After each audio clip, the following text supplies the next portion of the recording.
In this first example, we will see how to use cross-section interpolator to create better cross-sections in the implementation of a one-dimensional model. We will use Google Earth to digitize the elements required by the software. Here are the available cross-sections generated in Google Earth with the aid of the software cross-section plan viewer. While this one is perpendicular to the flow direction, this one, and particularly this one, are not perpendicular to the flow path, and are not ideal cross-sections for the implementation of a one-dimensional model. Let's create a folder named Code Lines, where we will save the code lines required to create the new set of cross-sections. Let's start digitizing the left bank code line, keeping in mind that the code line has to be digitized intersecting each cut line near the point which corresponds to the left bank. Let's continue digitizing the code line following a theoretical line we can identify looking at the remote sensing image. It is important to note that when the code line crosses a cut line, the intersection has to pass near the point we believe well represents the left bank. So here. Then we can continue the digitization, still following the line on the image, which corresponds to the left bank.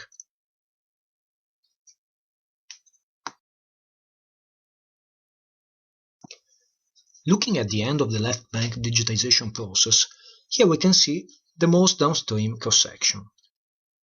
We continue the digitization, crossing the cut line at the point which represents the left bank.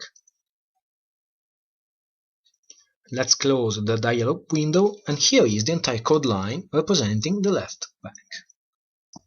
Let's skip to the end of the digitization process, and here are all the digitized code lines. There are 4 code lines for the left levy, 4 code lines for the right levy, right and left banks, and here is a blue code line crossing only the 2 most upstream cross-sections, useful to represent this channel contraction. Let's save the code lines file in KML format. Do not use KMZ format. We are going now to draw the interpolated cross-sections cut lines and basically define the new set of cross-sections we would like to generate. Here is the first. We can see how to use the multi-vertex option for drawing a cut line. This option applies especially for this other cut line next to the surveyed cross-section which is not perpendicular to the flow. In this way we can digitize the segment corresponding to the main channel as much as possible perpendicular to the direction of flow. Now we need to zoom in, since cross-sections cut lines cannot intersect surveyed cross-section. Here we define the cut line at first in the overbank area. And then in the channel in correspondence of this river band.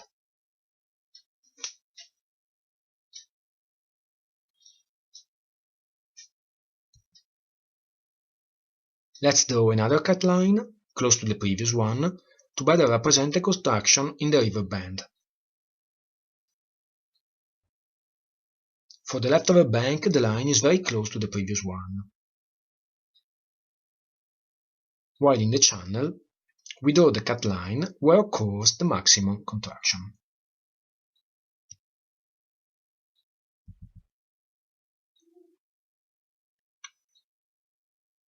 Then let's add another cut line downstream the next surveyed cross-section.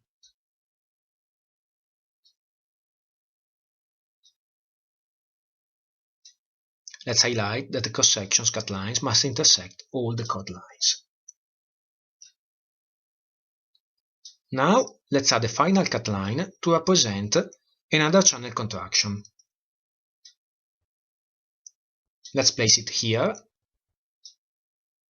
and we complete the digitization beyond the right levy.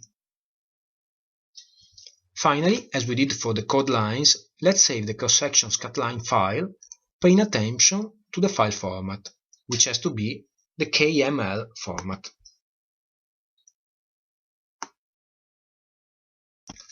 We are going to define now the streamline which has to intersect all the cross-sections cut lines, both the surveyed and the new ones. Here we follow the channel path.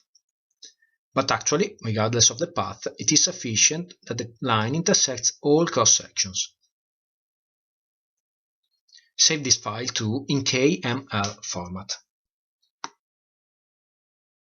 Generally, cross-sections represent morphological features like this levee or this quarry, which should not be included in the interpolation process, since they are specific topographic characteristics like this tributary or this river narrowing due to an island in the channel.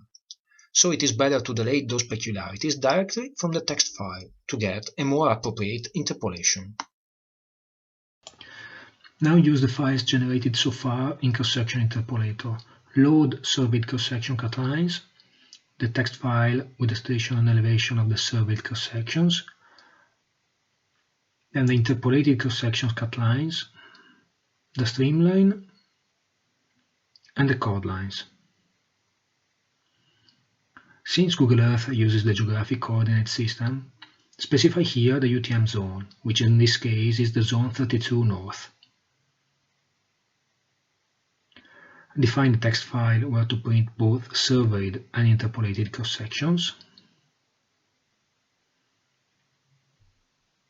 Then save the project as Example-1.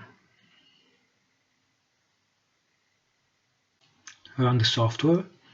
At the end, an information box informs about the number of surveyed and interpolated cross-sections processed.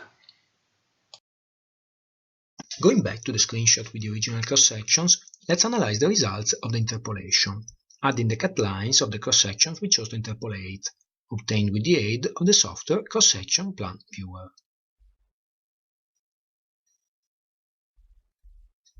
Here the channel is correctly reproduced, based on the satellite image.